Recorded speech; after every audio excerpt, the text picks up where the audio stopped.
Hi friends, welcome to Chennai lunch. இன்றைக்கி நம்ம பார்க்க போகிறது ரொம்பவே டேஸ்டியான எல்லாருக்கும் பிடித்தமான வெஜிடேபிள் பிரியாணி பார்க்க போகிறோம். வாங்க எப்படி செய்கிறதுன்னு வீடியோக்குள்ளே போகலாம். வீடியோக்குள்ளே போகிறதுக்கு முன்னாடி இந்த சேனலை சப்ஸ்கிரைப் பண்ணாதவங்க சப்ஸ்கிரைப் பண்ணிக்கோங்க. வெஜிடபிள் பிரியாணி ரொம்ப டேஸ்டாக இருக்கும். 2 வெங்காயம், 4 பச்சை மிளகா நீல வாக்கில் கட் பண்ணியிருக்க வெங்காயத்தை, கேரட், பீன்ஸ், உருளைக்கிழங்கு, இஞ்சி, பூண்டு. கேரட், பீன்ஸ் நீல வாக்கில் கட் பண்ணியிருக்கேன். பாஸ்மதி ரைஸ் 20 நிமிஷம் நல்லா ஊற வச்சுருக்கேன். நல்லா ஊற வச்சா நல்லாயிருக்கும். கல்பாசி, அன்னாச்சிப்பூ, பட்டை, கிராம்பு, மராத்தி மொக்கு, 3 ஏலக்காய், 2 பிரிஞ்சி இலை, அரை கப் தயிர், இஞ்சி, பூண்டு, 1 கை வெங்காயம், 4 பச்சை மிளகா, 2 டீஸ்பூன் தனியா போட்டு நல்லா அரைச்சிக்கலாம்.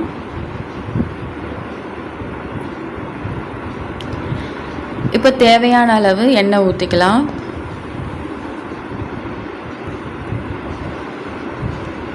இப்போ பட்டை, லவங்கம், பிரிஞ்சி இலை, மராத்தி மொக்கு எல்லாத்தையும் போட்டு நல்லா வதக்கிக்கலாம், வாசனை வர அளவுக்கு. இதில் நான் நெய் சேர்க்கலை, நெய் சேர்த்தா திகட்டுன்ட்டு நான் சேர்க்கலை. இப்போ வெங்காயம் நல்லா வதக்கிக்கலாம்.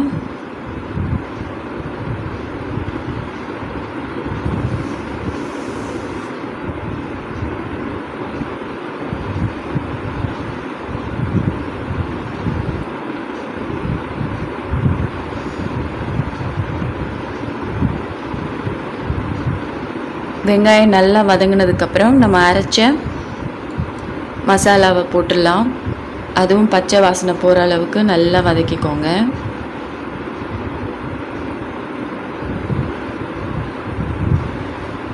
இதில் நிறைய மசாலா எதுவும் நான் நிறைய சேர்க்கலை, நல்லா டேஸ்ட்டாக நல்லாயிருக்கும்.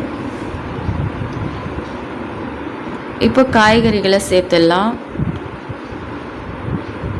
கேரட், பீன்ஸ், உருளைக்கிழங்கு, உங்களுக்கு என்ன காய்கறி விருப்பமோ அதெல்லாம் சேர்த்துக்கலாம்.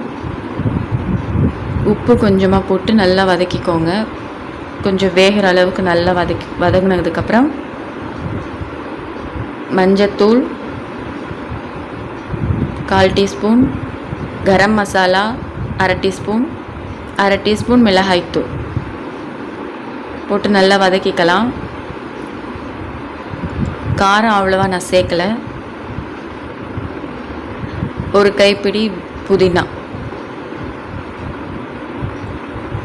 தயிர் கொஞ்சமாக போட்டுக்கோங்க, அரை கப் தயிர். நான் தக்காளி சேர்க்கலை, அதனால் தயிர் கொஞ்சம் அரை கப் போட்டிருக்கேன்.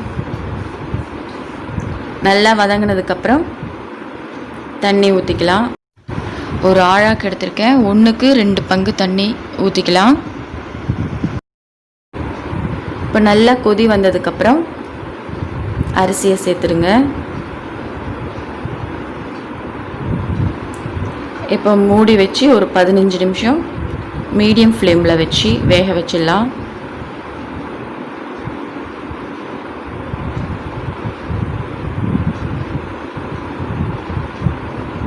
இப்போ ஒரு 15 நிமிஷம் ஆனதுக்கப்புறம் இந்த அளவுக்கு வந்திருக்கு. இன்னும் கொஞ்சம் நேரம், ஒரு 5 நிமிஷம் இருக்கணும் அடுப்பில். அப்படியே சிம்மில் போட்டு மூடி வச்சிடலாம். நல்லா உதிரியாக வந்துடும். சூப்பராக நமக்கு ரெடி ஆகிடும்.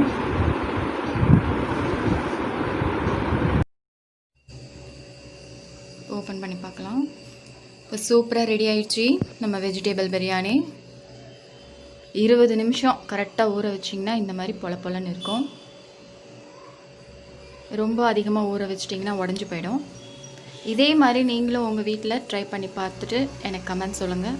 இந்த வீடியோ உங்களுக்கு பிடிச்சிருந்தா லைக் பண்ணுங்கள், ஷேர் பண்ணுங்கள், சப்ஸ்கிரைப் பண்ணுங்கள்.